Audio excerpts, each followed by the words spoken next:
Abu Bakar seorang sahabat Nabi yang berasal dari suku Quraisy, keturunan Bani Tamim.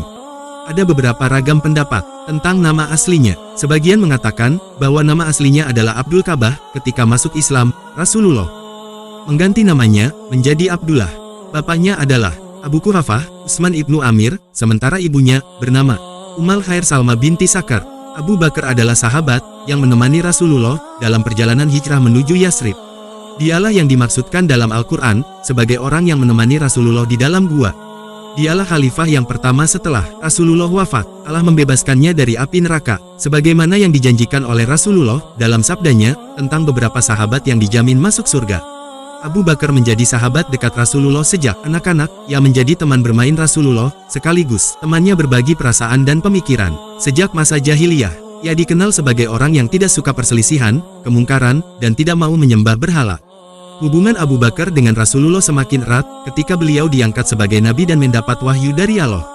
Abu Bakar tidak pernah meragukan Rasulullah, ia langsung menerima ajakan Nabi untuk mengikuti jalannya. Sejak menyatakan keislamannya, Abu Bakar senantiasa membela dan melindungi Rasulullah, ia menjadi sahabat Nabi yang terpercaya. Hubungan keduanya semakin dekat ketika Rasulullah menikahi putri Abu Bakar, Aisyah, wanita mulia yang kesuciannya terjaga untuk menjadi Ummul Mukminin. Abu Bakar As-Siddiq menikah pada masa jahiliyah dengan Qutailah binti Abdul Uzza, yang kemudian melahirkan Asma dan Abdullah. Kemudian Abu Bakar menceraikannya, dan menikah lagi dengan Ummu Ruman, yang melahirkan Aisyah dan Abdurrahman. Abu Bakar termasuk di antara kelompok yang pertama masuk Islam, As-Sabiqun Al-Awwalun. Ibnu Ishaq meriwayatkan dari Muhammad ibnu Abdurrahman, Ibnu Abdullah ibnul Hashim at-Tamimi bahwa Rasulullah bersabda, "Setiap orang yang aku seru kepada Islam akan berpikir-pikir, kecuali Abu Bakar, ia tidak menunggu lama dan tidak pernah ragu." Mengenai gelar As-Siddiq yang disandang oleh Abu Bakar, Muhammad ibnu Katsir meriwayatkan dari Mamar dari Al-Zuhri dari Urwah dari Aisyah bahwa ketika Nabi diperjalankan oleh Allah dalam peristiwa Isra dan Mikraj, terjadi kehebohan dan pergunjingan di tengah masyarakat Makkah. Mereka menuduh Muhammad telah berdusta. Bahkan, sebagian orang yang sudah beriman kembali menjadi murtad. Tetapi, Abu Bakar menyatakan bahwa apa yang diceritakan oleh Muhammad adalah benar. Ia berkata ketika orang-orang menanyakan pendapatnya, aku pasti membenarkannya meskipun ia mengalami sesuatu yang melebihi itu. Aku membenarkan kabar dari langit yang diterimanya dengan sepenuh hati.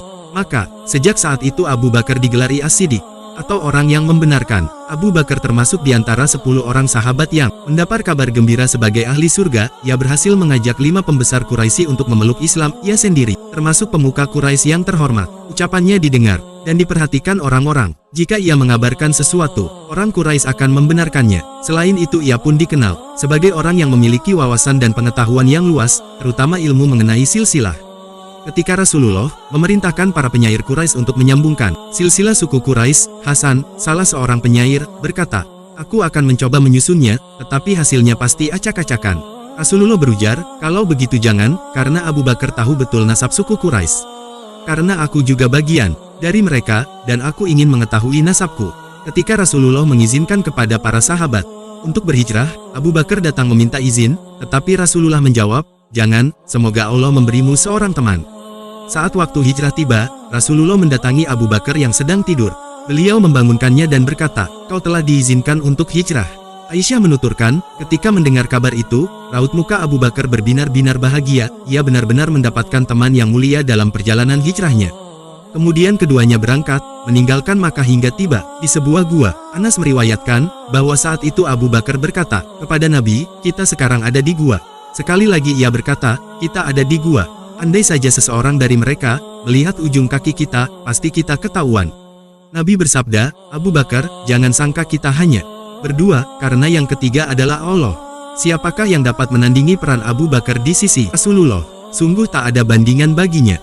Rasulullah bersabda, "Tak seorang pun bagiku yang lebih mulia selain Abu Bakar. Ia menolongku dengan jiwa dan hartanya, dan ia menikahkanku kepada putrinya." Dalam hadis yang diriwayatkan dari Abu Hurairah, Rasulullah bersabda, "Tak ada orang yang sebaik Abu Bakar. Kelak pada hari kiamat ia akan mendapat balasan kebaikan dari Allah.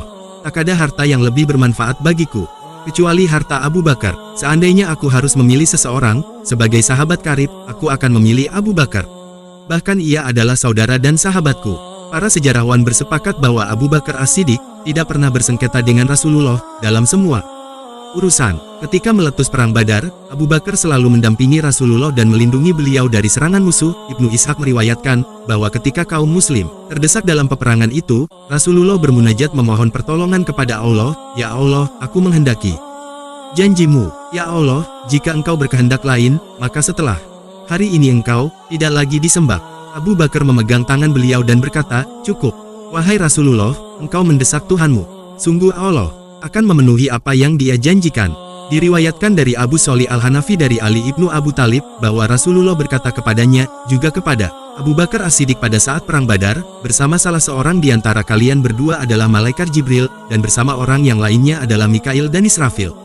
Mereka menyaksikan peperangan dan bergabung dalam barisan. Abu Bakar ikut serta dalam perang Tabuk bersama Rasulullah. Dan juga pada perang Khaybar, ia pun termasuk di antara beberapa orang sahabat yang kukuh melindungi Rasulullah dalam perang Uhud. Ketika sebagian muslim meninggalkan medan perang, keadaan yang nyaris sama terjadi dalam perang Hunain, ketika pasukan muslim mendapat serangan tak terduga yang mengacaukan barisan mereka. Namun, mereka berhasil menguasai keadaan dan berbalik menjadi pihak yang menang. Selengkapnya kisah Abu Bakar di part 2.